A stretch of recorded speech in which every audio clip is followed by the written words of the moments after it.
Bonjour à tous, aujourd'hui nous allons nous prêter à un petit exercice, celui de comparer quelques enseignements de la Watchtower avec celui de la Bible, voilà, tout simplement. Alors la Watchtower est l'association organisée qui dicte aux témoins de Jéhovah ce qu'ils doivent croire ou penser. Donc nous mettrons pas mal de points en parallèle et chacun pourra tirer ses propres conclusions.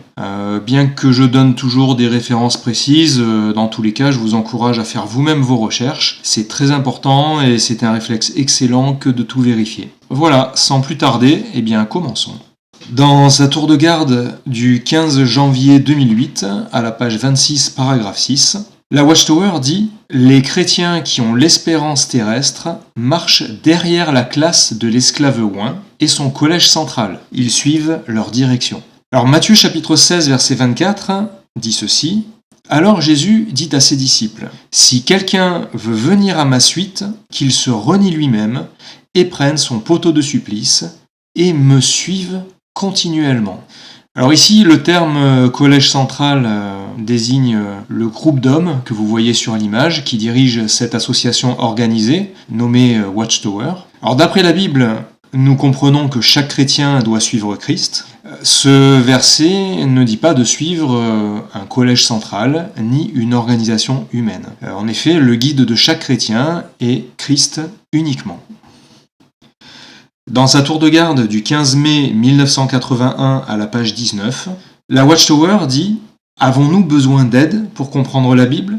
Nous ne pouvons pas trouver les conseils bibliques qui nous sont nécessaires hors de l'organisation de l'esclave fidèle et avisé. » En Jean chapitre 14 verset 26, nous lisons « Mais l'assistant, l'Esprit Saint, que le Père enverra en mon nom, celui-là vous enseignera toutes choses, et vous rappellera toutes les choses que je vous ai dites. » Alors faisons une petite parenthèse. On retrouve dans la tour de garde l'expression « esclave fidèle et avisé ». Alors c'est une expression employée par Christ en Matthieu chapitre 24 verset 45. Alors selon les traductions, on retrouve l'expression « serviteur fidèle et prudent » ou « intelligent ». Le collège central de la Watchtower estime être cet esclave fidèle et avisé. Voilà, refermons la parenthèse et revenons à l'idée principale. Alors Jésus lui-même explique en Jean chapitre 14 verset 26 que c'est l'Esprit Saint qui enseignera le chrétien. La Watchtower, quant à elle, explique qu'un chrétien est incapable de trouver des conseils bibliques tout seul. D'après la Bible, un chrétien peut prier, méditer et se laisser guider par l'Esprit Saint pendant sa lecture de la Bible. Il n'a besoin de personne d'autre. Bien sûr, cela ne veut pas dire que personne n'a besoin d'être enseigné par un autre chrétien, pas du tout. Évidemment, avant de connaître les Écritures, chacun a eu dans sa vie un enseignant qui lui a fait part de sa foi et de sa connaissance. Mais une fois que la connaissance de base est acquise, eh bien, chaque chrétien a simplement besoin de l'Esprit Saint pour comprendre les Écritures. Il peut également se joindre à d'autres chrétiens pour partager sa foi et sa compréhension des Écritures. D'ailleurs, cette idée est en accord avec Matthieu chapitre 18 verset 20 qui dit « Car là où 2 ou 3 sont assemblés en mon nom, je suis là au milieu d'eux. » Et c'est Jésus qui parle dans ce texte. Donc là, Jésus-Christ est clair. Il suffit d'être rassemblés en son nom, ne serait-ce que 2 ou 3 chrétiens, et Jésus est là, au milieu de nous. Dans sa tour de garde du 15 septembre 1993 à la page 22, la Watchtower dit « Mais si nous nous séparions de l'organisation de Jéhovah, nous ne trouverions nulle part ailleurs le salut et la joie véritable. » Alors Jean chapitre 16 verset 24 dit par contre « Jusqu'à présent, vous n'avez rien demandé en mon nom. Demandez et vous recevrez pour que votre joie devienne complète. » Alors Jésus nous conseille de demander pour recevoir et être joyeux. Et il nous invite à prier en son nom pour être un chrétien épanoui, qui vit sa foi avec joie, une joie complète, selon ce verset. Alors c'est contradictoire avec ce que dit la Watchtower, qui affirme être la garante de la joie du chrétien. Pour la Watchtower, un vrai chrétien est forcément un témoin de Jéhovah. Donc pour elle, un témoin de Jéhovah qui la quitte ne sera plus joyeux. Mais est-ce vraiment le cas ? Est-ce ce que dit Jean chapitre 16 verset 24 ici ? Non, Jean chapitre 16 verset 24 est clair. « Demandons et prions au nom de Christ et nous serons comblés en termes de joie et bien d'autres choses. » La tour de garde du 15 juillet 2013 à la page 20 et au paragraphe 2 dit « Cet esclave fidèle est le canal par lequel Jésus nourrit ses véritables disciples en ce temps de la fin. Il nous faut impérativement l'identifier. En effet, notre santé spirituelle et nos relations avec Dieu dépendent de ce canal. » Jean chapitre 14 verset 6 dit ceci, Jésus lui dit « Je suis le chemin et la vérité et la vie. Personne ne vient vers le Père sinon par moi. » Jésus explique qu'il est lui seul le canal entre les humains et le Père. Donc, nos relations avec Dieu dépendent de Christ, tout simplement. La Watchtower, quant à elle, dit que c'est l'esclave fidèle, qui est une contraction d'esclave fidèle et avisé. Elle dit que c'est cet esclave fidèle qui est le canal et que les relations d'un chrétien avec Dieu dépendent de ce canal. Nous venons de voir que ce n'est pas ce que nous lisons en Jean chapitre 14, verset 6.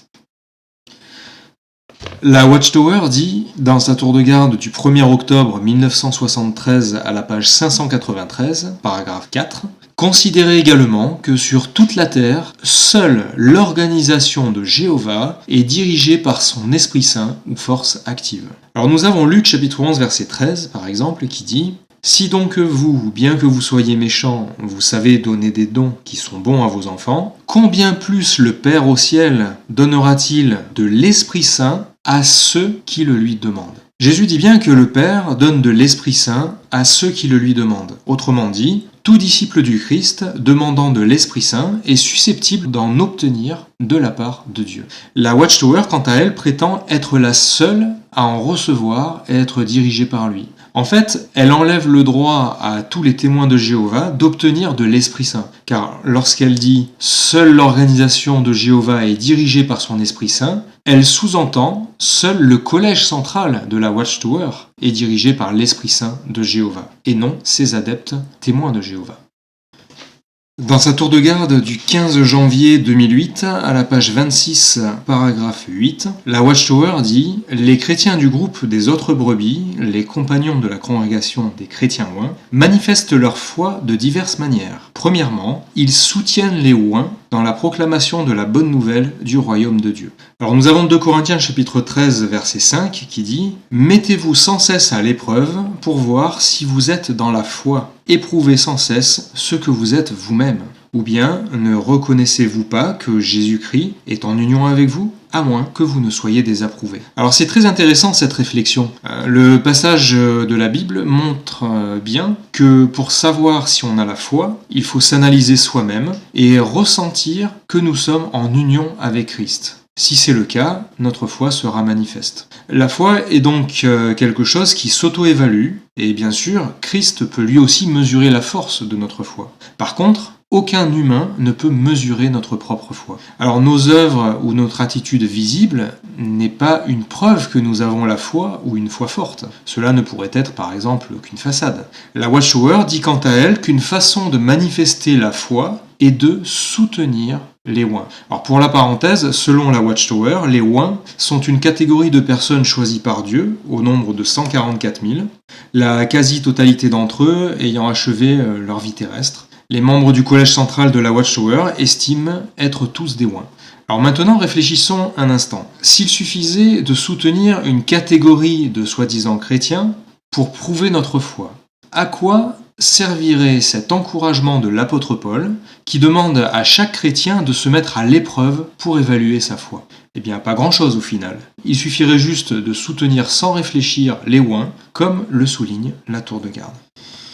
Dans sa tour de garde du 15 janvier 2008 à la page 26, paragraphe 8, la Watchtower dit « Deuxièmement, ils se soumettent de bon gré à la direction que donne le collège central », en parlant des témoins de Jéhovah. Mais nous avons Jacques chapitre 4 verset 7 qui dit « Soumettez-vous donc à Dieu, mais opposez-vous au diable et il fuira loin de vous. » Alors il est clair, d'après les Écritures, qu'un chrétien doit se soumettre à Dieu. Et il n'est fait nulle part allusion à une soumission à un collège central ou à une quelconque organisation humaine. La Watchtower, en imposant une telle soumission à ses adeptes, ne prend-elle pas la place de Dieu ? À chacun d'y réfléchir.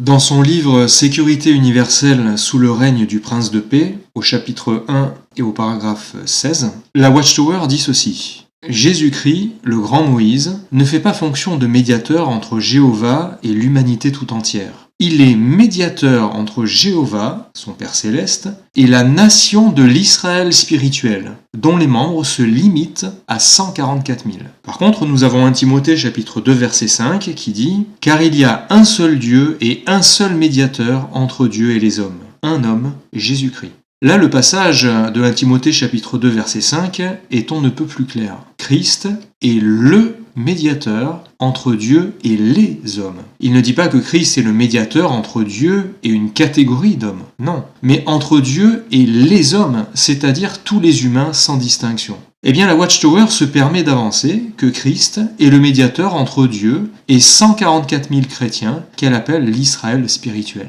Cette explication de la Watchtower repose-t-elle sur un fondement biblique ?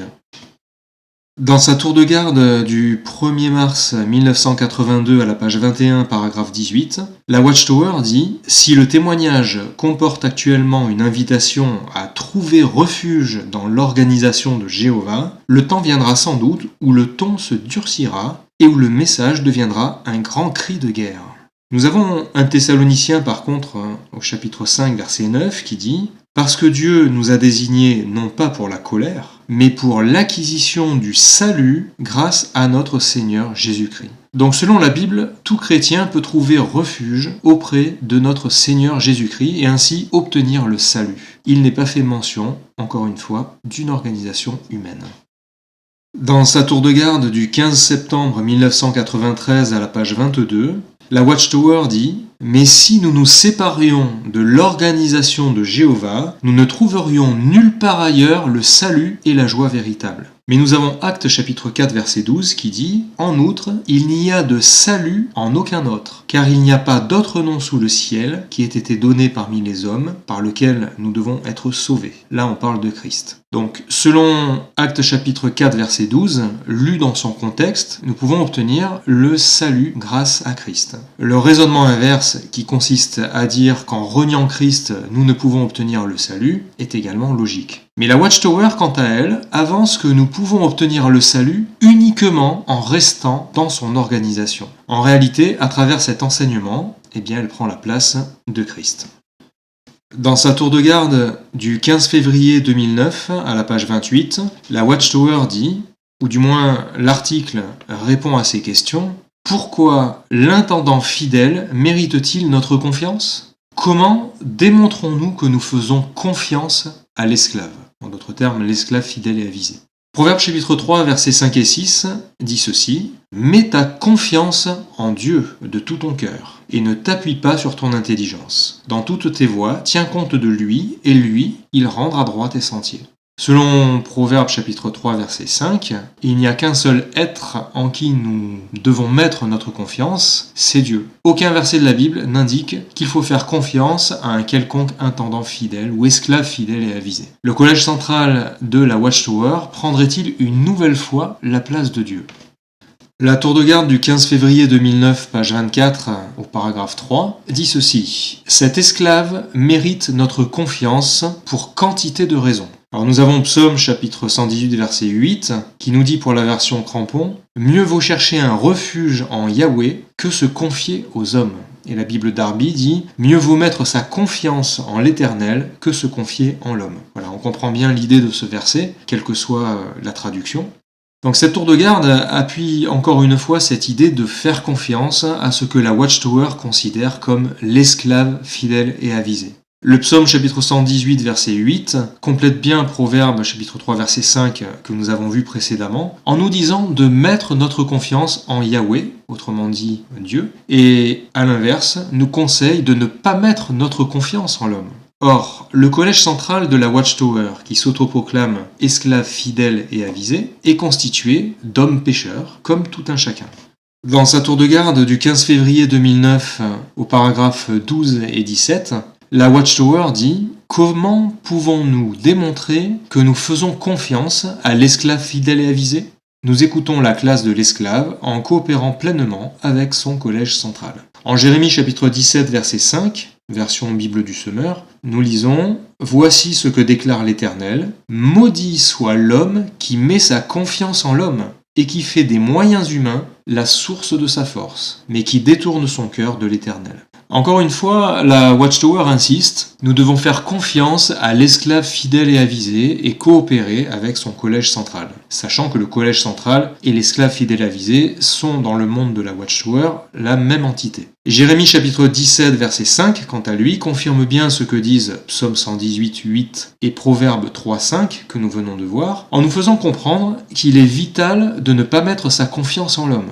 Et encore une fois, les 8 visages que vous voyez à l'écran sont des hommes qui ont fini par avouer en février 2017 ne pas être inspirés ni être infaillibles. Alors, une question logique se pose. Pourquoi leur faire confiance à eux plus qu'à d'autres ? Dans sa tour de garde du 1er septembre 2004, page 18, paragraphe 18, la Watchtower dit « Il, Jésus, nous demande de faire des disciples et de placer notre confiance dans l'esclave fidèle et avisé. » Psaume 146.3 nous dit « Ne placez pas votre confiance dans les nobles, ni dans le Fils de l'homme tiré du sol, à qui n'appartient pas le salut. » À nouveau, la Watchtower insiste sur cette notion de confiance, et Psaume 146, verset 3, appuie l'idée des 3 versets que nous avons vus précédemment. Donc on peut voir qu'il n'y a pas qu'un seul verset, mais une quantité. Notre Seigneur Dieu, Yahweh, l'Éternel, vous pouvez l'appeler comme vous voulez, attire vraiment l'attention, il attire notre attention sur ce point capital. Ne plaçons pas notre confiance en l'homme. La Watchtower dit dans sa tour de garde du 15 novembre 1985 à la page 15, paragraphe 23, « Plus important encore, il nous faut apprendre à faire confiance à l'esclave fidèle et avisé. » Proverbe chapitre 20 verset 6 dit « Une multitude d'hommes proclameront chacun sa bonté de cœur, mais un homme fidèle, qui peut le trouver ?» La Watchtower va donc plus loin, elle précise que lui faire confiance, ça s'apprend. Et bien sûr, plus le témoin de Jéhovah aura confiance en l'esclave fidèle et avisé, pour reprendre l'expression du collège central, plus il sera considéré comme un véritable chrétien spirituel. D'autres publications mettent en évidence d'ailleurs cet aspect que j'essaierai de développer dans une autre vidéo. Donc ne perdez pas courage. Si vous n'avez pas vraiment confiance en la Watchtower, à son esclave fidèle et avisé, vous pouvez apprendre à le faire avec une bonne dose de manipulation mentale et d'endoctrinement. Proverbe chapitre 20 verset 6 montre qu'il est très difficile, voire impossible de trouver un homme fidèle. Alors un groupe d'hommes fidèles, c'est bien entendu encore plus compliqué.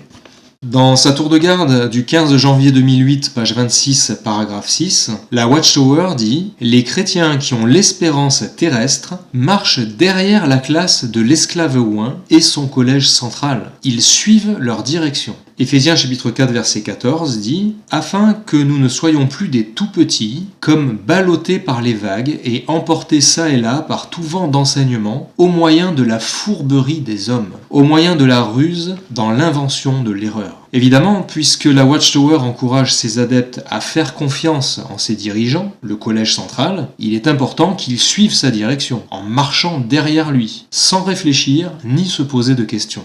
Ce raisonnement est contraire au verset que nous avons lu précédemment et aussi à Éphésiens chapitre 4 verset 14 qui nous met en garde contre le risque que nous avons à accorder du crédit à l'enseignement humain. Un chrétien mûr sait raisonner à partir des Écritures et n'a pas besoin de suivre la direction d'une organisation humaine.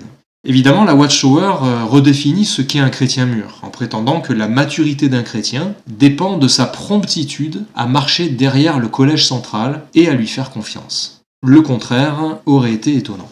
Dans le ministère du Royaume de juin 1974 à la page 3, la Watchtower dit ceci. « Cela ne réjouit-il pas nos cœurs ? On nous signale que des frères vendent leurs maisons et leurs biens et prennent des dispositions pour passer dans le service de pionniers le temps qui reste à ce vieux système de choses. C'est certainement une sage décision à prendre avant la fin du monde méchant. » Alors 2 Thessaloniciens chapitre 2 verset 11 dit « De sorte que Dieu laisse aller vers eux une opération d'égarement pour qu'ils se mettent à croire aux mensonges. » Alors pour se remettre dans le contexte, la Watchtower à l'époque pensait que 1975 marquerait la fin de ce système et que cette année serait l'année de l'intervention de Dieu sur Terre, événement communément appelé Armageddon ou Armageddon. Alors fort de cette croyance, la Watchtower se félicite du fait que beaucoup d'adeptes, beaucoup de témoins de Jéhovah, vendent tout pour se consacrer à l'œuvre de témoignage de maison en maison, soi-disant quelques mois avant la fin du monde, ou la fin de ce vieux système, pour reprendre l'expression du ministère du Royaume. Alors nous sommes maintenant en 2018, cela fait maintenant 45 ans.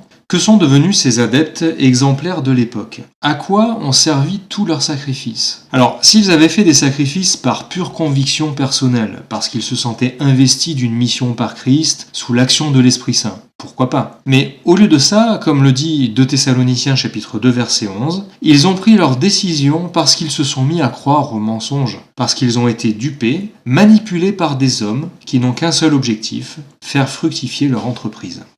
Dans sa tour de garde du 15 février 2009 à la page 24, paragraphe 3, la Watchtower dit « Cet esclave mérite notre confiance pour quantité de raisons, les deux principales étant « Jéhovah a confiance dans la classe de l'esclave » et deuxièmement « Jésus également fait confiance à la classe de l'esclave ». Arrêtons-nous sur l'épreuve de l'entière confiance que Jéhovah Dieu et Jésus-Christ accordent à l'esclave fidèle et avisé. Alors 2 Timothée chapitre 4 versets 3 et 4 dit ceci « Car il y aura une période où ils ne supporteront pas l'enseignement salutaire, mais selon leurs propres désirs, ils accumuleront des enseignements pour eux-mêmes, afin de se faire agréablement caresser les oreilles. Et ils détourneront leurs oreilles de la vérité, tandis qu'ils se tourneront vers des fables. » En accord avec l'idée qui ressort de 2 Timothée chapitre 4 versets 3 et 4, eh bien la plus grande fable de la Watchtower est de faire croire à ses adeptes, de faire croire aux témoins de Jéhovah qu'ils doivent faire confiance à l'esclave fidèle et avisé. Pour quelle raison? Parce que Dieu le Père et son Fils lui font également confiance.